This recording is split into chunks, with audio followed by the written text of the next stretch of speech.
Iran வந்துட்டு இஸ்ரேலை எந்த சமயத்திலும் அட்டாக் பண்ணலாம். யூஎஸ் பார்த்தீங்கன்னா எப்போனாலும் இஸ்ரேலை பேக் பண்ணுவாங்க.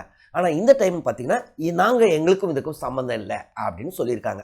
என்னதான் நடக்குது? எதற்காக இந்த அட்டாக் நடக்கும்? ஒரு அறை கொடுக்க போகிறோம் இஸ்ரேலுக்கு. அப்போ தான் அவங்க என்ன சொல்கிறாங்கன்னா, அமெரிக்காவும் ஒருவேளை உடன்பாடு இதுக்கு ஏதோ இருக்கும். ஏன்னா இஸ்ரேலுக்கு இவ்வளோ தைரியம் வராதுல்ல. யூஎஸ்ஏ நினச்சிருந்தா எப்பயுமே இஸ்ரேலுக்கு எதிராக வர எல்லா தீர்மானத்தையும் யூஎஸ்ஏ என்ன பண்ணுவாங்கன்னா வீட்டோ பவர் யூஸ் பண்ணிடுவாங்க. அது பண்ணிட்டா முடிஞ்சுது. ஆனால் முதல் முறையாக அமெரிக்கா அமைதியாயிடுச்சு. இது என்ன காரணம் சொல்கிறாங்கன்னா, இது வந்துட்டு வெறும் இஸ்ரேல் பாலஸ்டைன் அப்படின்னு இல்லாமல் ரீஜனல் வாராக வரும்.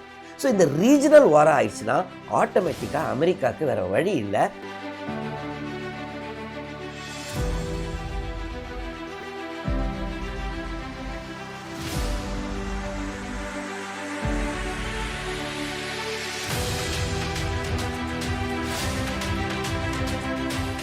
வணக்கம். இஸ்ரேல் ஜபசிங். ஈரான் வந்துட்டு இஸ்ரேலை எந்த சமயத்திலும் அட்டாக் பண்ணலாம். அது இன்னைக்கா இருக்கலாம், நாளைக்கா இருக்கலாம். மேக்சிமம் ஒரு வாரத்துக்குள்ள ஈரான் வந்துட்டு ஒரு மிகப்பெரிய தாக்குதலை ஏற்படுத்த போகிறது இஸ்ரேலில். இஸ்ரேல் வந்துட்டு இப்போ ஏற்கனவே தங்களுடைய எம்பசி ஸ்டாஃப் உலகம் ஃபுல்லாக எல்லோரையும் அலர்ட் கொடுத்துட்டாங்க. குவைத்து, அதுக்கப்புறம் ஈஜிப்டு, இந்த மாதிரி நாடுகள்லாம் இமீடியட்டாக வெக்கேட்டே பண்ண சொல்லிட்டாங்க. என்னதான் காரணம்? ஏற்கனவே பார்த்தீங்கன்னா ஈரானு யூஎஸ்கிட்டையும் சொல்லிட்டாங்க, நீங்கள் நடுவில் வராதிங்க, நீங்களும் சேர்ந்து அடிபட போகிறீங்க அப்படின்னு. யூஎஸ் அதற்கு எங்களுக்கும் அதற்கும் சம்மந்தம் இல்லை. சாதாரணமாக யூஎஸ் பார்த்திங்கன்னா எப்போனாலும் இஸ்ரேலை பேக் பண்ணுவாங்க.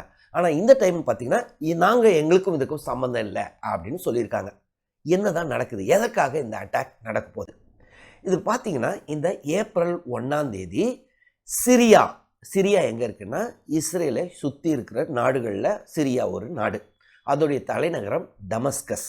இந்த டமஸ்கஸில் ஈரானுடைய எம்பசியை வந்துட்டு இஸ்ரேல் வந்துட்டு ஏர் ஸ்ட்ரைக் பண்ணியிருக்காங்க, மிசைல் தாக்குதல் நடத்தியிருக்காங்க.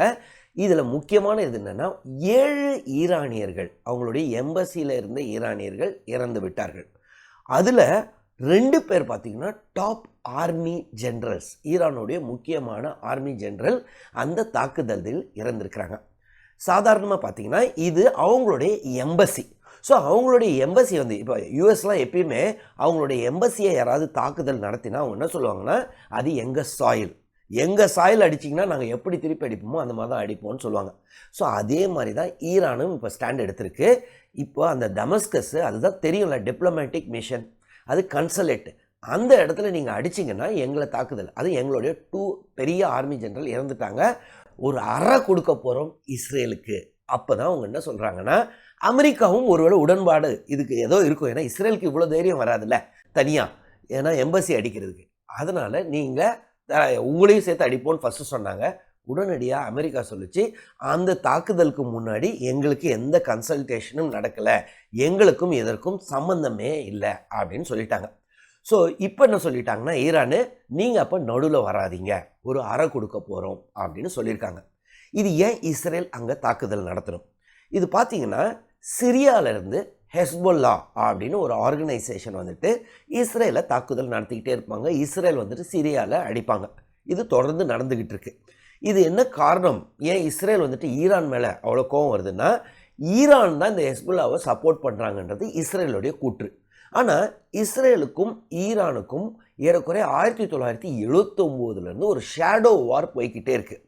1979 ஈரானில் பார்த்திங்கன்னா அங்கே வந்து இஸ்லாமிக் ரெவல்யூஷன் வந்ததற்கு அப்புறம் அங்கே அயோத்தல்லா கமேனின்றவர் வராரு. ஸோ அதுலேருந்து இந்த ஷேடோ வார் ஆரம்பிச்சிருச்சு அப்படின்னு சொல்கிறாங்க. இவங்க அவங்கள தாக்குதல் பண்ணுவாங்க, ஆனால் நேராக வாருக்கு போனதில்லை. இப்போ தான் முதல் முறையாக நேராக வார் வரலாம் அப்படின்னு சொல்கிறாங்க. சரி, இது இவ்வளோ பெரிய வாராக வரணும் போது எதற்காக இஸ்ரேல் இப்படி அடிக்கணும்? இதற்கும் என்ன காரணம் சொல்கிறாங்கன்னா, இஸ்ரேலுடைய பிரதமர் பெஞ்சமின் நேத்தன்யாஹூ கொஞ்சம் கொஞ்சமாக உலக அளவில் வந்துட்டு அந்த சப்போர்ட்டெல்லாம் இழந்துக்கிட்டு இருக்காரு. கொஞ்ச நாளைக்கு முன்னாடி அப்சர்வ் பண்ணியிருந்தீங்கன்னா யூஎன் செக்யூரிட்டி கவுன்சில் முதல் முறையாக என்ன பண்ணுறாங்க, இமீடியட்டாக சீஸ்ஃபயர் கொண்டு வாங்க, அதாவது இந்த அட்டாக் எல்லாம் நிறுத்துங்க, சீஸ்ஃபயர் கொண்டு வாங்கன்னு. அது மொத்தம் யூஎன் செக்யூரிட்டி கவுன்சிலில் 15 மெம்பரு, அதில் 14 மெம்பர் ஓகே இமீடியட்டாக சீஸ்ஃபயர் கொண்டு வரணுன்றாங்க. ஒரே ஒரு கண்ட்ரி மட்டும் அதை வந்து அப்ஸ்டெயின் பண்ணிட்டாங்க. அதாவது இல்லைன்னு சொல்லலை, ஆமான்னு சொல்லலை. அது யாருன்னா யுஎஸ்ஏ. யுஎஸ்ஏ நினச்சிருந்தா எப்பயுமே இஸ்ரேலுக்கு எதிராக வர எல்லா தீர்மானத்தையும் யுஎஸ்ஏ என்ன பண்ணுவாங்கன்னா வீட்டோ பவர் யூஸ் பண்ணிடுவாங்க. அது பண்ணிட்டா முடிஞ்சுது. ஆனால் முதல் முறையாக அமெரிக்கா அமைதியாயிருச்சு. இது என்ன காரணம் சொல்கிறாங்கன்னா, பெஞ்சமின் நேத்தன்யாஹூ தான் இந்த மொத்த பிரச்சனைக்கும் இப்போ காரணம். அவர் நிறுத்தவே மாட்டேங்கிறாரு. இப்போ ஒரு 3 நாளைக்கு முன்னாடி வேர்ல்டு வைடு கிச்சன் ஒரு என்ஜிஓ வந்துட்டு சாப்பாடு கொடுத்துக்கிட்டு இருக்கவங்க அவங்களையும் 7 பேரை அடித்து கொண்டுட்டாங்க. அடிச்சுன்னா ஏர் மிசைலில் கொண்டுட்டாங்க. ஸோ எங்கே பார்த்தாலும் இஸ்ரேலுக்கு எதிராக ஒரு நெகட்டிவ் இது பண்ணுது, ஒரு நெகட்டிவ் அலை வருது. இவங்க தேவையில்லாமல் 30,000க்கும் மேற்பட்ட பாலஸ்தீனியர்களை கொன்று குவித்துள்ளார்கள் இஸ்ரேல். இது பார்த்தீங்கன்னா யூஎஸ் தான் மிகப்பெரிய சப்போர்ட் இஸ்ரேல் இந்த அளவு ஆடுறதுக்கு என்ன காரணம் பார்த்தீங்கன்னா யுனைடெட் ஸ்டேட்ஸ் ஆஃப் அமெரிக்கா. யூஎஸ்ஏல வந்துட்டு செனட் இருக்குல்ல, அதாவது நம்ம ராஜ்யசபாவுக்கு ஈக்குவலண்ட் என்னென்னா செனட். அந்த செனட்டோடைய லீடர் யாருன்னா ஷூமர் பார்த்தீங்கன்னா ஒரு யூதர். அவர் வந்து மிகப்பெரிய சப்போர்ட்டர் இஸ்ரேலுக்கு எப்பயுமே இதில் வந்து ஜூயிஷ் லாபி பயங்கர ஸ்ட்ராங். அவங்களுடைய பேங்க், ஃபினான்ஷியல் இன்ஸ்டிடியூஷன்ஸ், அமெரிக்காவில் உள்ள மொத்த ஃபினான்ஷியல் இன்ஸ்டிடியூஷன்ஸையும் கண்ட்ரோல் பண்ணுறது யாருன்னா இந்த ஜூயிஷ் லாபி. ஸோ இந்த ஷூமர் பார்த்தீங்கன்னா இஸ்ரேலை எப்பயுமே சப்போர்ட் பண்ணுவார். ஆனால் அவர் கடந்த சில நாட்களாக என்ன சொல்கிறாருன்னா, இந்த பாருங்கங்க, இந்த சண்டை கண்டினியூ ஆகிறதுக்கு மிகப்பெரிய காரணம் பெஞ்சமின் நேத்தன்யாஹூ. அங்கே சமாதானம் வராமல் இருக்கிறதுக்கு காரணமே பெஞ்சமின் நேத்தன்யாஹூ. இமீடியட்டாக அங்கே வந்துட்டு எலெக்ஷனை வைக்கணும். அவர் தான் பிரைம் மினிஸ்டராக கண்டினியூ ஆகணுன்ற ஒரே காரணத்துக்காக தான் இத்தனை மக்கள் உயிரிழந்து கொண்டிருக்கிறார்கள். அதனால் அங்கே எலெக்ஷன் வைக்கணும்னார். இது வந்து பெஞ்சமின் நேத்தன்யாஹூ வந்து ஏன்னா இவருடைய பெரிய சப்போர்ட்டர் யூஎஸ். ஸோ இதற்கு அதாவது யூஎஸ் பிரசிடெண்ட் அவர் என்ன சொல்கிறாருன்னா, அவரும் பார்த்தீங்கன்னா ஷூமருக்கு அப்போஸ் பண்ணலை, நல்ல ஸ்பீச் அப்படின்னு தான் சொல்கிறார். ஸோ இந்த சூழலில் பெஞ்சமின் நேத்தன்யாஹூ உடனடியாக சொன்னார், அது என்னங்க 2011 உங்கள் நாட்டில் அந்த 9/11 அட்டாக் வந்துச்சுல்ல, அப்போ நாங்கள் உடனே நீங்கள் எலெக்ஷன் வைங்கன்னு நாங்கள் சொன்னோம், அப்படி சொல்லலையே, அப்போது எங்கள் இதில் நீங்கள் தலையிடாதீங்க அப்படின்னு சொன்னாங்க.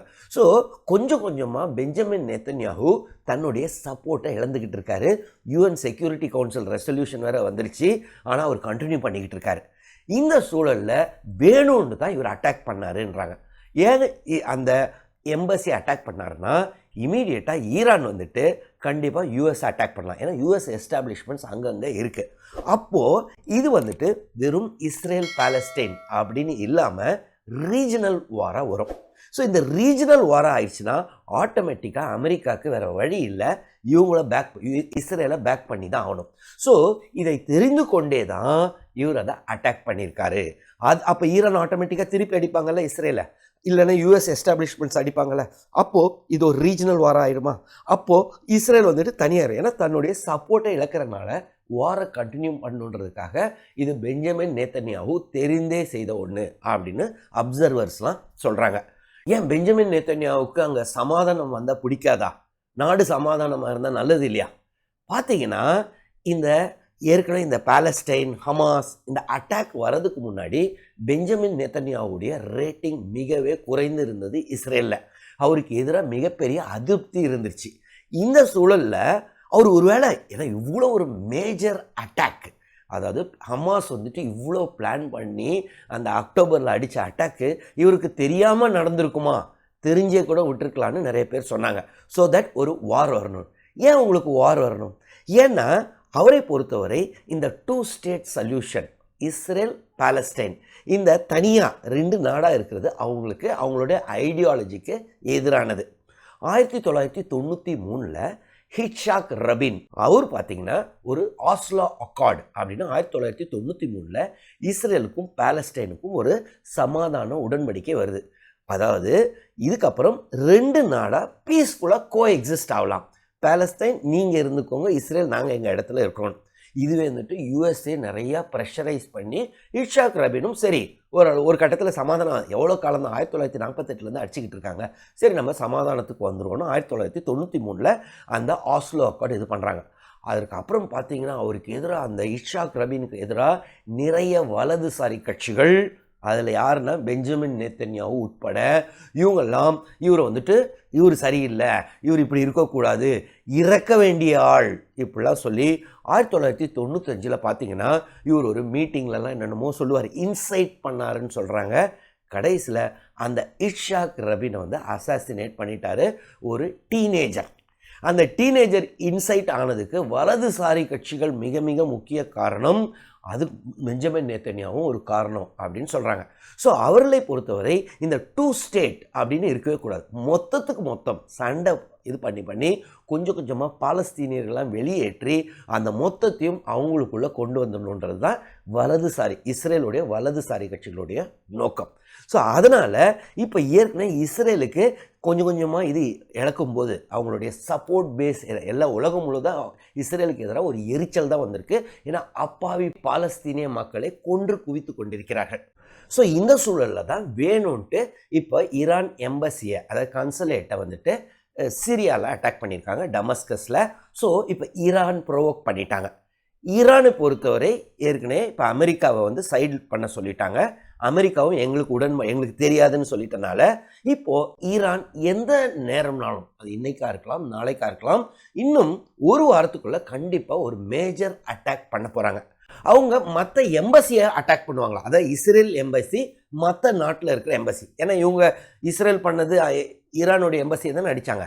ஆனால் நிறைய அப்சர்வர்ஸ் என்ன சொல்கிறாங்கன்னா, மோஸ்ட்லி ஈரான் அந்த ஆப்ஷனை சூஸ் பண்ண மாட்டாங்க. ஏன்னா ஈரான் இப்போ இஸ்ரேலுக்கு எதிராக ஒரு நெகட்டிவ் இமேஜ் வந்திருக்கு.